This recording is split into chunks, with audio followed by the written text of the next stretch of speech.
Lahore smart city اور capital smart city نے north west برطانیہ کے لیے ڈریم لینڈ پرائیویٹ لمیٹڈ کے مانچسٹر آفس کو اپنا سب آفس قرار دے دیا۔ آفس کی پروقار افتتاحی تقریب میں لاہور سمارٹ سٹی اور کیپٹل سمارٹ سٹی کے ڈائریکٹر سیلز مجیب احمد خان نے خصوصی شرکت کی۔ ہمیں رپورٹ کر رہے ہیں عارف چودھری۔ لاہور سمارٹ سٹی اور کیپٹل سمارٹ سٹی کے نارتھ ویسٹ برطانیہ کے لیے ڈریم لینڈ پرائیویٹ لمیٹڈ کے مانچسٹر آفس کو اپنا سب آفس قرار دے دیا۔ آفس کی پروقار افتتاحی تقریب میں لاہور سمارٹ سٹی اور کیپٹل سمارٹ سٹی کے ڈائریکٹر سیلز مجیب احمد خان اور ڈریم لینڈ پرائیویٹ لمیٹڈ کے سی ای او چودھری شہزاد نے خصوصی شرکت کی۔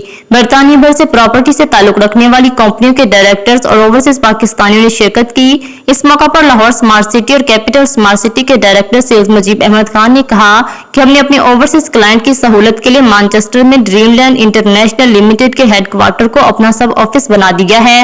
اوورسیز پاکستانی کا بھی شکر گزار ہوں کہ وہ ہمارے پروجیکٹس میں سرمایہ کاری کر رہے ہیں، جس سے پاکستان کو بھی فائدہ ہو رہا ہے۔ ڈریم لینڈ پرائیویٹ لمیٹڈ کے چیف ایگزیکٹو چودھری شہزاد نے لاہور سمارٹ سٹی اور کیپٹل سمارٹ سٹی کے جنرل مینیجر مجیب احمد خان کا شکریہ ادا کیا کہ انہوں نے ہم پر اعتماد کیا۔ اب ہمارے برطانیہ میں اوورسیز کلائنٹ کو بہت بڑی سہولت مل گئی ہے، وہ مانچسٹر چیتھم ہل میں موجود ہمارے آفس آ کر پیمنٹ دے کر رسید لے سکتے ہیں۔ ڈریم لینڈ مارکیٹنگ کے مانچسٹر آفس کو اپنا سب آفس ڈکلیئر کیا۔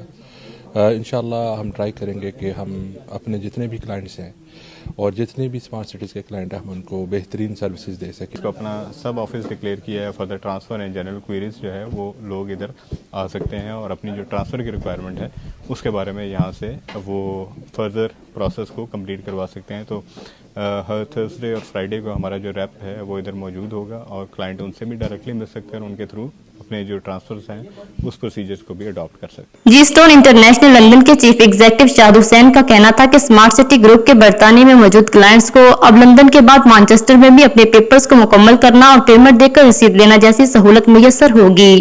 اسمارٹ سٹی میں سرمایہ کاری کرنے والی خاتون فرحت بی بی نے بھی کہا کہ ہم چودھری شہزاد کے شکر گزار ہیں کہ انہوں نے ہمارے مقامی دفتر میں یہ سہولت دی۔ اس سے پہلے پاکستان آفس رابطہ کرنا پڑتا تھا۔ حبیب رفیق شہزاد رفیق نے اسمارٹ سٹی کے کلائنٹ کو مانچسٹر آفس میں سہولت ملنے کو ڈریم لینڈ انٹرنیشنل کے اقدام کو سراہا۔ ڈریم لینڈ انٹرنیشنل کے رانا عبدالرؤف عمر سید چودھری نوید نے اپنے خیالات کا اظہار کیا۔ آخر میں مہمانوں کی توازیع روایتی کھانوں سے کی گئی۔ Developing really fast, so I'm so happy I invested. So every overseas Pakistani should take part of this project. They're really beneficial for our country. Pakistanis they always want to invest in Pakistan. Even in حالات میں بھی آج کل جو پاکستان کے حالات ہیں جس میں economy we are going through a difficult time, لیکن overseas Pakistani they always want to help Pakistan and keep investing in Pakistan. ہمیشہ جیسے کہ اوورسیز نے پاکستان کی ریڑھ کی ہڈی ہیں اور پاکستان کی اکانومی میں انہوں نے ہمیشہ ایک اہم کردار ادا کیا ہے۔ مینچسٹر کے لوگوں کے لیے بڑی خوشی کا موقع ہے آج، کیونکہ اسمارٹ سٹی نے یہاں پہ ٹرانسفر فیسلٹی کا آغاز کر دیا ہے۔ اس سے پہلے لوگوں کو یہاں سے پاکستان جانا پڑتا تھا، لیکن اب پاکستانیوں کو یہیں پہ ٹرانسفر کی فیسلٹیز ملیں گی۔ Investments all over Pakistan because they're the mother country. So we have more than 12,000 customers all over Europe and UK. And they have invested in our projects. خوشی کی بات ہے آج کافی زیادہ لوگ آئے ہیں اور یہ سارے اس سچویشن میں جو پاکستان میں بہت ہی کروشل سچویشن ہے، اس کے باوجود پاکستان میں انویسٹمنٹ کرنا چاہ رہے ہیں، بڑی خوشی کی بات ہے۔ اور پاکستان جس فیز سے گزر رہا ہے کافی پاکستانی ہیں جو اسٹل ابھی بھی انٹرسٹیڈ ہیں اپنے ملک میں سرمایہ کاری کرنے میں، تو ہم ان کو مزید انکریج بھی کریں گے، ان کے لیے آسانیاں بھی پیدا کریں گے۔ مزید اپڈیٹس کے لیے دیکھتے رہیے انڈر گراؤنڈ نیوز۔